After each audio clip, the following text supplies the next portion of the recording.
बिस्मिल्लाहिर्रहमानिर्रहीम। आप भी फूड क्रिएशन देखने वालों को अस्सलाम वालेकुम। आज हम बनाएंगे बीफ कोरमा। बहुत आसान रेसिपी के साथ बनाएंगे। कोई टिप्स एंड ट्रिक्स नहीं आपको मैं दूंगी। रेसिपी लंबी करने के लिए कोई भी आपको ऐसी बात नहीं बताऊंगी। आसान तरीके से आपको कोरमा बनाना सिखाऊंगी, झटपट बन जाएगा और हर कोई बना सकता है। मज़ेदार सा कोरमा तैयार होगा, दानेदार बनेगा और बहुत ही लजीज बनेगा। तो जो भी खाएगा आपकी इंशाल्लाह तारीफ करेगा। तो रेसिपी शुरू करते हैं। एक बर्तन लेना है हमने। कढ़ाई हो तो सबसे बेहतर है। उसमें डालेंगे हम आधा किलो दही। आधा किलो दही लेके उसको हम थोड़ा-सा मिक्स करेंगे। उसमें डाल देंगे 1 कप ऑयल। कोरमा हमारा जो है वो दही और ऑयल के साथ ही पकता है।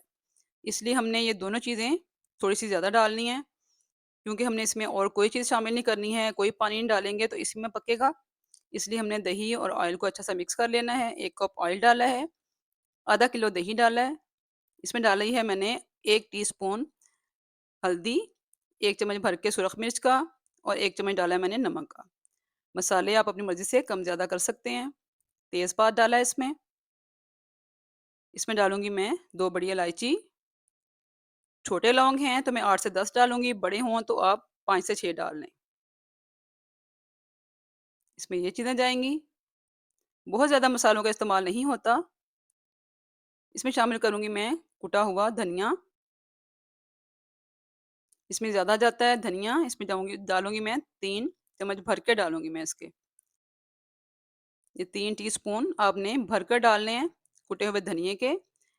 इन सब मसालों को हमने अच्छा से मिक्स कर लेना है। इसमें जाएगा 3 चम्मच भर के लहसुन अदरक का पेस्ट, जो कि मैं डालना यहाँ पे भूल गई, मैं बाद में डालूँगी। आपने इसी जगह पे शामिल करना है। इसी इसी तरह जब आपने मसाला मिक्स करना है तो इसमें आपने लहसुन अदरक का पेस्ट भी शामिल करना है।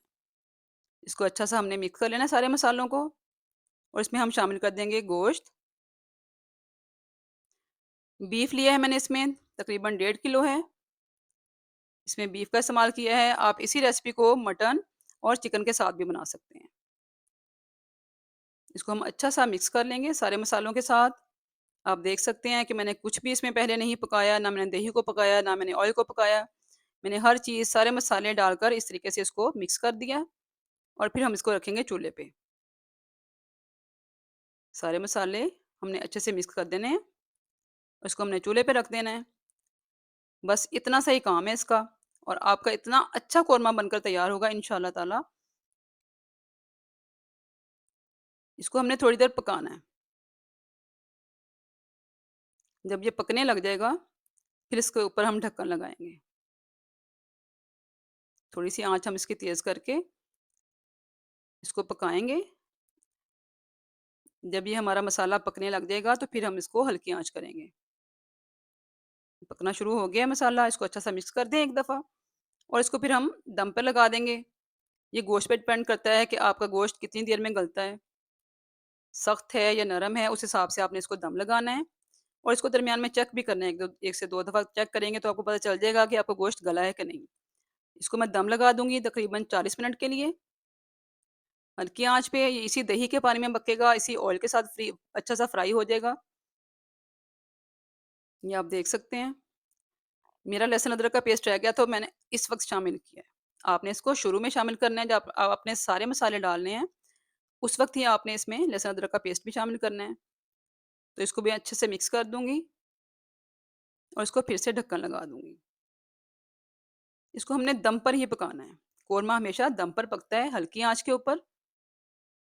इसी में हम अपने गोश्त को गलाएँगे, दही के पानी में। इससे इसका फ्लेवर, इसका टेस्ट बहुत अच्छा आता है। इसको ढककर हमने तकरीबन 40 मिनट तक पकाना है। इधर मैंने प्याज़ जो है वो हल्की से फ्राई कर ली है। 1 कप फ्राई मैंने प्याज़ ली है, उसको मैंने ब्राउन कर लिया है, उसको मैं पीस कर रख लूँगी। ये हम एंड में शामिल करेंगे।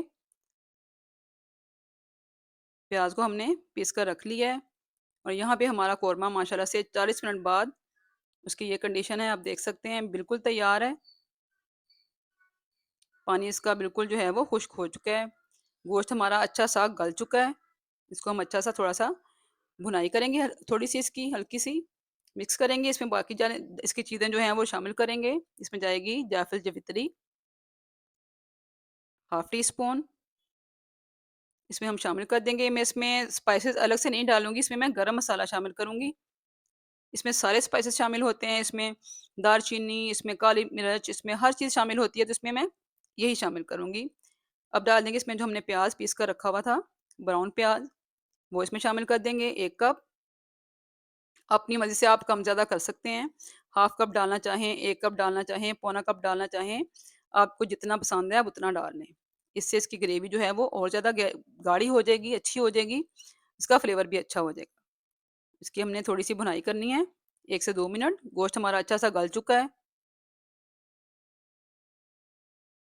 झटपट बनने वाली रेसिपी है, आप गोश्त को दम पर लगाएँ और घर के कोई भी काम कर लें, बहुत आसानी से कोरमा तैयार हो जाता है और बहुत अच्छा कोरमा तैयार होता है। बिल्कुल आपको ऐसे ही उसकी फीलिंग आएगी कि आपने देग का कोरमा खाया है। इसको हम डिश आउट करेंगे। माशाअल्लाह से अल्हम्दुलिल्लाह हमारा मज़ेदार सा देगी कोरमा जो है वो तैयार हो चुका है। दानेदार इसकी ग्रेवी बनी है, आप देखेंगे इसकी ग्रेवी कितनी दानेदार बनी है। तो बीफ कोरमा जो है बहुत आसान सी रेसिपी के साथ आपके साथ शेयर कर दिया है मैंने। इसकी ग्रेवी भी आपको दिखाती हूँ मैं, कितनी दानेदार बनी है और बहुत आसान तरीके से बनाई गई है।